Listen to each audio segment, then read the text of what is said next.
আসসালামু আলাইকুম, সবাইকে স্বাগতম। কেমন আছেন সবাই আমার প্রিয় বন্ধুরা? আশা করছি সবাই ভালো আছেন। আলহামদুলিল্লাহ আমরা বেশ ভালো আছি। চলে আসলাম নতুন আরেকটি ভিডিও নিয়ে।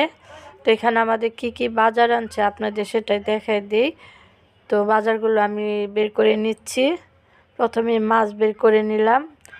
তো এই যে আজকে আমাদের না 2টা মাছ আনছে, দেখুন আলহামদুলিল্লাহ আপনাদের দোয়ায়।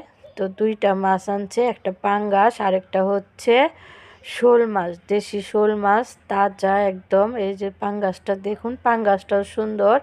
আর এই যে হচ্ছে অনেক দামি মাছ, শোল মাছ। তো আজকে আমার মাছ দেখে না খুব খুশি লাগতেছে, কারণ শোল মাছ কিন্তু আমাদের আনাই হয় না। অনেক দিন যাবৎ শোল মাছ আনা হয় না, কারণ দাম তো, সেই জন্য। তো অনেক দিন পরে শোল মাছ আনছে, সাথে পাঙ্গাসও আছে। সেই জন্য 2টা মাছ দেখে আজকে আমার অনেক খুশি লাগতেছে। মাশাআল্লাহ, আলহামদুলিল্লাহ। তো পাঙ্গাস মাছের কাঁটা ফেলে নিয়ে আসছে। তো এখন শুধু আমি এটাকে কেটে নিব। শোল মাছটা দেখুন কি তাজা, এই যে দেখুন কি তাজা, মানে ধরা যায় না। শোল মাছ দেখুন কেমন করতেছে। মাছটা আমি কাটতে পারতেছি না। তো প্রথমে পাঙ্গাস মাছটা কেটে নিব, তারপর শোল মাছটা কাটবো। তো বন্ধুরা আমার সাথেই থাকুন, দেখতে থাকুন। তো এই যে মাছটা আমি কেটে নিলাম, কেটে নিয়ে তারপরে হচ্ছে যে ধোয়া হয়ে গেছে প্রায়, এখন আর কি লবণ দিয়ে রেখে দিব। মাছ তো সব সময় লবণ দিয়ে মেখে রেখে দিই, পরে রান্না করার আগে ভালোভাবে আবার ধুয়ে নিই। দেখতেই পাচ্ছেন মাছটা আমি ঘষে নিছি, সেটা আপনাদের দেখাতে পারি না। আজ তো মাছটা আর কি তারের ছোবা আছে না, ওটা দিয়ে ঘষছি। পাঙ্গাস মাছ ঘষে নিলে ভালো হয়। তো অনেকেই দেখি আবার বোয়াল মাছ একদম ঘষে সাদা করে ফেলে, কিন্তু ঠিক না, বোয়াল মাছ ঘষতে হয় না। বোয়াল মাছের উপরে যে আবরণটা, ওইটাই কিন্তু বেশি মজা থাকে। তো ভুল করে ফেলে মানুষ। তো পাঙ্গাস মাছ ঘষে নেওয়া ভালো। পাঙ্গাস মাছের উপরে যে কালো ইয়াটা থাকে ওইটা উঠে নিলে। এদিকে আমি দেখুন মিষ্টি আলু সিদ্ধ করতেছি। আমাদের মিষ্টি আলু আনছে আজকে। মিষ্টি আলুগুলো সিদ্ধ করে নিলাম। এখনও সিদ্ধ হয় নাই, শক্ত আছে। তো দেখে নিলাম খুতুন দিয়ে। এই যে দেখুন, মিষ্টি আলু খেতে কিন্তু মজা আর হচ্ছে পুষ্টিকর, আমার নাতনিরাও খায়। তো এইদিকে সব কিছু কেটে নিছি বন্ধুরা। এই মাছটা কেটে লবণ দিয়ে রাখছি। আর আজকে অনেক দিন পর না ডাল রান্না করতেছি, সেটা আপনাদের সাথে শেয়ার করলাম। আর অনেক দিন যাবৎ সোহাগের আব্বুর ওই কিডনি সমস্যার জন্য ডাল খেতে মানা করছে, মুসুর ডাল, সেই জন্য এখন ডাল রান্নাই করা হয় না। তো আজকে একটু ডাল রান্না করতে বললো, সোহাগের আব্বু বললো। আর অনেক দিন যাবৎ খেতে ইচ্ছা করতেছে মুসুর ডাল, তার জন্য আর কি রান্না করলাম। এই যে এখানে দেখতেই পাচ্ছেন ডাল বসাই দিছি। ডালে আমি সব মশলা দিয়ে ফুটে যাওয়ার পরে যে ঘুঁটা দিয়ে নিছি, এখন বাগার দিব। ঘুঁটা দিয়ে নামিয়ে রাখছি। এখন হচ্ছে কি কি দিছি তা তো দেখতেই পারছেন। তো আর বললাম না। তো এখানে হচ্ছে আমি এখন বাগার দিয়ে নিব। ডাল বাগার দেওয়ার জন্য এখানে এই যে তেল দিয়ে দিছি। তেলটা গরম হওয়ার পরে রসুন কুচি দিয়ে দিলাম। এরপর দিছি পেঁয়াজ কুচি আর রসুন কুচি ব্রাউন কালার করে ভেজে নিয়ে তারপর হচ্ছে ডালটা এখানে দিয়ে দিব ঢেলে। তো আজকে পাতলা ডাল রান্না করলাম টমেটো দিছি। তারপর সামান্য একটু হলুদের গুঁড়া, পেঁয়াজ, কাঁচামরিচ, লবণ দিয়ে ডালটাকে ফুটিয়ে নিয়ে ঘুঁটা দিয়ে তারপরে এখন বাগার দিচ্ছি। তো সোহাগের আব্বুরও খেতে ইচ্ছা করতেছিল ডাল। সবসময় ডাল খেয়ে অভ্যাস তো, তো এতদিন যাবৎ ডাল খাচ্ছে না। তো আজকে একটু রান্না করতে বললো, তাই করলাম। শীতকালে টমেটো দিয়ে ডাল রান্না করলে তো বেশি মজা লাগে। আর এই যে এখানে কিন্তু আমার পেঁয়াজ রসুনটা ভাজা হয়ে গেছে বন্ধুরা। এখন এর মধ্যে আমি ডালটা ছেড়ে দিব। এই যে দেখতেই পাচ্ছেন, ডালটা দিয়ে দিলাম। তো মাশাআল্লাহ, এরকম করে পাতলা ডাল রান্না করলে খেতে অনেক মজা লাগে। আর টমেটো দিলে তার কথাই নাই। টমেটো দিয়ে শীতকালে ডাল রান্না করলে বেশি মজার হয়। তো ডালটা বাগার দিয়ে নামিয়ে রাখছি। এদিকে মশলা কষিয়ে নিছি। এই যে সিম আলু দিয়ে শোল মাছ রান্না করব। তো আমি সেই সিম কিন্তু আস্তে আস্তেই রাখি, কাটি না মাঝখানে। আমার কাছে আস্তে আস্তে সিম কিন্তু বেশি ভালো লাগে। দেশে বাড়িতে খাইতাম তো, তো সেটাই আর কি, সেরকমই খেতে ইচ্ছে করে আস্তে আস্তে সিম দিয়ে তরকারি রান্না করে।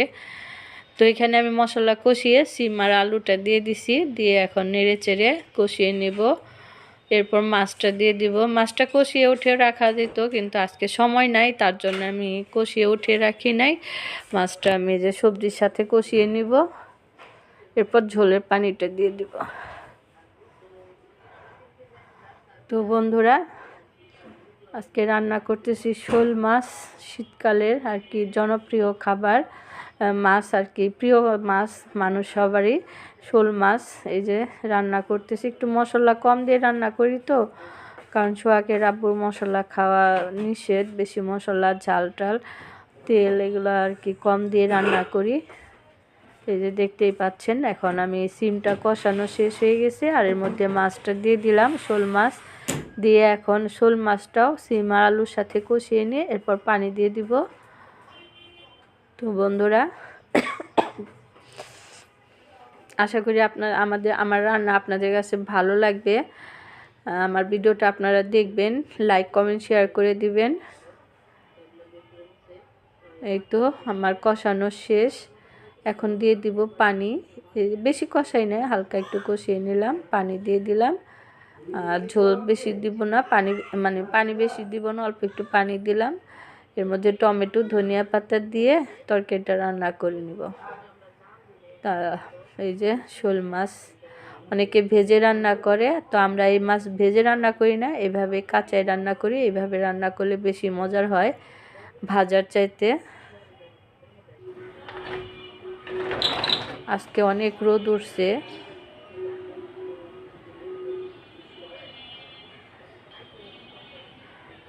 আবার দেখুন সাথে কুয়াশাও আছে।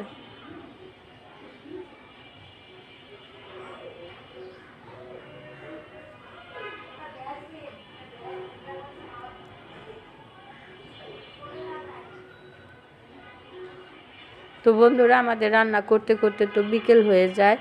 ওই যে বলি যে গ্যাস থাকে না, তার জন্য ওই যে বিকেল হয়ে যায়। আর কিছুক্ষণ পরে সূর্য ডুবে যাবে, মাগরিবের টাইম হয়ে যাবে। আর এদিকে আমার রান্নাটা হয়ে গেছে, প্রায় হয়ে গেছে। এখন আমি টমেটো দিয়ে দিলাম, ঢাকনাটা উঠিয়ে আর ধনিয়া পাতা দিয়ে দিব। মজাদার একটা তরকারি, শীতকালে এমন তরকারি দিয়ে ভাত খেতে কিন্তু বেশ ভালো লাগে, গরম গরম ভাত। তো এই যে ধনিয়া পাতাও দেওয়া হয়ে গেল, এখন ঢেকে দিব, দিয়ে রান্না করে নেব। আর একটু রান্না করব, তাহলেই হয়ে যাবে আমার তরকারি। অনেক সুস্বাদু মজাদার একটি তরকারি। তো এই যে আমার টমেটো দেওয়া হয়ে গেছে, ধনিয়া পাতাও দেওয়া হয়ে গেছে, এখন ঢেকে দিলাম, আর একটু রান্না করে নামিয়ে নিব। তো এই যে বন্ধুরা দেখুন, তরকারিটা কিন্তু রান্না হয়ে গেছে।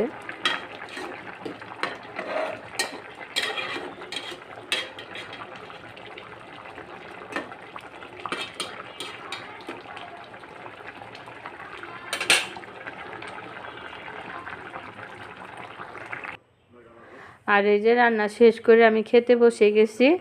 আপনাদের আর কি ভিডিও বেশি বড় করে দেখাতে পারি না, কারণ তেমন একটা কাজ করতে পারি না, ঠিকমতো ভিডিও বানাতে পারি না। আর এই যে ক্ষুধা লেগে গেছে, তাড়াহুড়া করে খেতে বসে গেছি।